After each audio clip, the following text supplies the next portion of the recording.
صاحب جو power department سے خود تھے، انہوں نے آف دا ریکارڈ یہ بتایا کہ تقریباً جون سے لے کے ابھی تک ان کے ڈپارٹمنٹ سے تقریباً 92 کروڑ روپے جو ہے وہ پاور سیکٹر کے اندر گلگت بلتستان کے اندر مینٹیننس کے نام پہ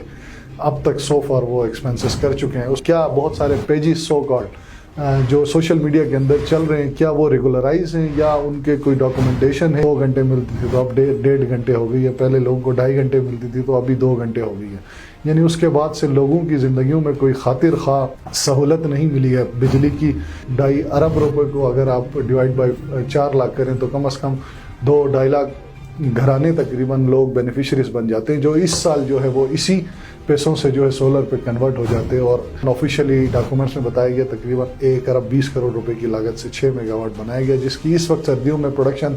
ہارڈلی کوئی 2 میگا واٹ ہے.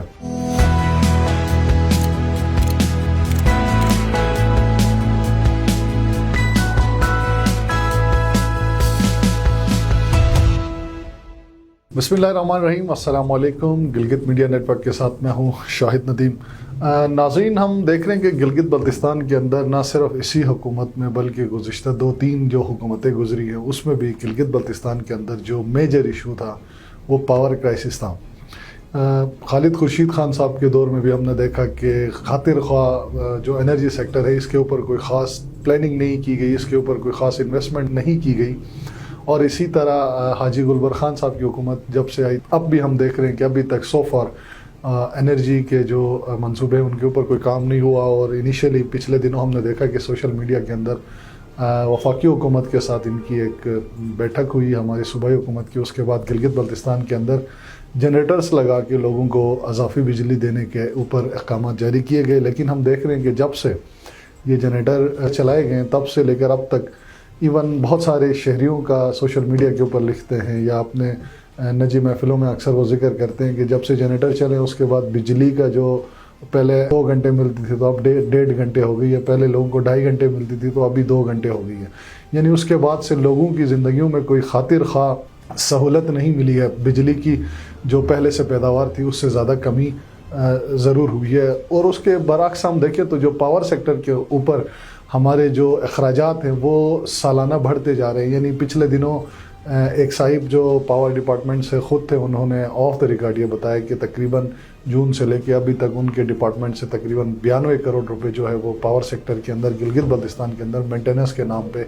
اب تک سو فار وہ ایکسپینسز کر چکے ہیں. اس کے علاوہ ہم نے دیکھا کہ 6 میگا واٹ جو کرگا کے اندر بنایا گیا، تقریباً آفیشیلی ڈاکومنٹس میں بتایا گیا تقریباً 1 ارب 20 کروڑ روپے کی لاگت سے 6 میگا واٹ بنایا گیا، جس کی اس وقت سردیوں میں پروڈکشن ہارڈلی کوئی 2 میگا واٹ ہے. اور اسی طرح جنریٹر اس کی مد میں کوئی 47 کروڑ، یہ کل ملا کے تقریباً 2-2.5 ارب روپے بنتے. اگر ہمارے اندر تھوڑا سا لوگوں کا دکھ ہو، درد ہو، یا ہماری گورنمنٹ کو تھوڑی سی بھی سمجھ ہو کہ وہ لوگوں کی زندگیوں میں آسانی پیدا کرنا چاہتی ہے، تو اگر آپ یہی 2.5 ارب روپے لوگوں کو اگر آپ بلا سود قرضوں میں دے دیتے اور لوگوں کو پابند کرتے وہ اپنے گھروں میں سولر لگوائیں، تو آج کل تقریباً جو 3 kV یا 2.5 kV کا جو سولر سسٹم ہے وہ تقریباً 4 لاکھ 4.25 لاکھ روپے کا لگتا ہے. اب آپ ڈیوائڈ کریں 2.5 ارب روپے کو اگر آپ ڈیوائڈ بائی 4 لاکھ کریں تو کم از کم 2-2.5 لاکھ گھرانے تقریباً لوگ بینیفیشریز بن جاتے ہیں، جو اس سال جو ہے وہ اسی پیسوں سے جو ہے سولر پہ کنورٹ ہو جاتے ہیں. اور آیا کیا ہوتا ہے اگلے سال انہی پیسوں سے جو آپ ایزی انسٹالمنٹ رکھتے ہیں اس سے پھر کچھ 40-50 ہزار لوگ جو ہے وہ بینیفیشری ہو جاتے ہیں پاور سیکٹر کے. تو انیشیلی ایک سسٹینیبلٹی آ جاتی ہے اس کے اوپر کہ آپ کے لوگ سولر کے اوپر چلے جاتے. اب اگر فیوچر سولر کا نہ ہوتا تو گورنمنٹ آف گلگت بلتستان نے تمام جو سرکاری عمارات ہیں یا آفیسز ہیں ان سب کو سولر پہ وہ کنورٹ کر رہے ہیں. تو اس وقت جو ہے وہ ٹرینڈ پہ ہے یا اس وقت جو آگے سسٹینیبلٹی ہے شارٹ ٹرم وہ ہماری سولر کے اوپر ہے. کیونکہ اگر ہم کوئی پاور انرجی کا کوئی پروجیکٹ جو ہے وہ لگاتے ہیں تو گرمیوں میں زیادہ طغیانی کی وجہ سے وہ بند ہو جاتے ہیں، سردیوں میں پانی کم ہونے کی وجہ سے، اور سالانہ جو مینٹیننس کی کاسٹ جو ہمارے اوپر لگتی ہے وہ ایک بے تحاشا، یعنی آپ سوچ نہیں سکتے اتنے کے ایکسپینسز ہو رہے ہیں. سیکنڈلی پچھلے 1-2 ویک میں ہم نے دیکھا کہ گلگت بلتستان کے اندر کافی انسیڈنٹس ہوئے جس میں ہمارے سی ایم صاحب کا یعنی آپ کے لیے امریکہ کا وزٹ تھا، اس کے علاوہ ونٹر سپورٹس ہوئے، اس کے علاوہ استور کے اندر سپورٹس ہوئے، اس کے علاوہ استور سے بھی ایک ناخوشگوار واقعہ آیا. اس سب کے اندر ہم دیکھ رہے ہیں کہ گلگت بلتستان کے اندر بہت سارے پیجز ہیں یا آئی ڈیز ہیں جو سوشل میڈیا کے اوپر کام کر رہی ہیں. بہت ساری جگہوں پہ ہم نے دیکھا کہ وہ ولگیرٹی پھیلا رہے ہیں یا وہ جو ہے وہ منافرت جو ہے وہ زیادہ پھیلا رہے ہیں، جس سے ہیٹ سپیچ کو زیادہ پروموٹ ہو رہا ہے۔ بہت ساری جگہوں پہ یا بہت سارے لوگ سوشل میڈیا کے اوپر لکھ رہے ہیں کہ کیا بہت سارے پیجز سو کالڈ جو سوشل میڈیا کے اندر چل رہے ہیں، کیا وہ ریگولرائز ہیں یا ان کے کوئی ڈاکومنٹیشن ہے یا ان کی کوئی ایک پراپر کوئی آفس ہے یا کوئی پیچھے بیک اپ ہے۔ لائک رائٹ ناؤ میں ایک اسٹوڈیو میں ہوں یا میں ایک پلیٹ فارم سے ایک بات کر رہا ہوں، تو یہاں سے میں کوئی غلط بات بھی کروں تو اس کو میں بعد میں اگنالج کرتا ہوں، اگر صحیح بات بھی کر رہا ہوں تو اس کے پیچھے آپ کو پتہ لگ رہا ہے کہ یہ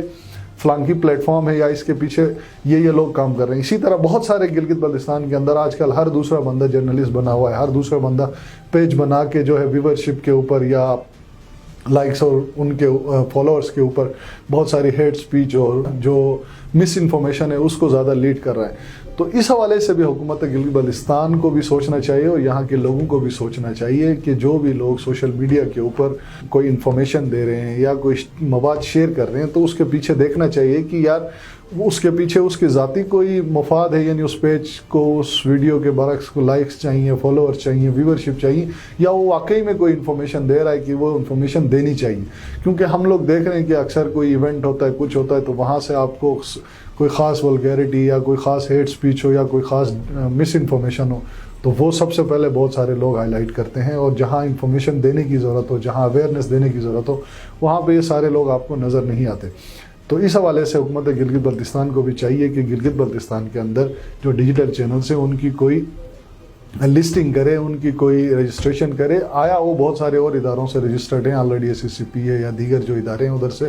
اس کے علاوہ بھی انفارمیشن ڈپارٹمنٹ کو چاہیے کہ جو لوگ نیوز سیکشن کے اوپر یا انفارمیشن سیکشن کے اوپر کام کر رہے ہیں ان کی لسٹنگ کریں، ان کی سنکرونائز کریں، تاکہ پتہ لگے کہ کون سا بندہ یا کون سا جو لوگ ہیں وہ کس پلیٹ فارم کو چلا رہے ہیں، اور اس سے ایک اتھینٹسٹی بھی ہو جائے گی، ایک چیک اینڈ بیلنس بھی ہو جائے گا، اور جو ہمارے سوسائٹی کے اندر آج کل مس انفارمیشن، ہیٹ سپیچ اور دیگر جو چیزیں وائرل ہو رہی ہیں اس میں بھی کمی لائی جا سکتی ہے۔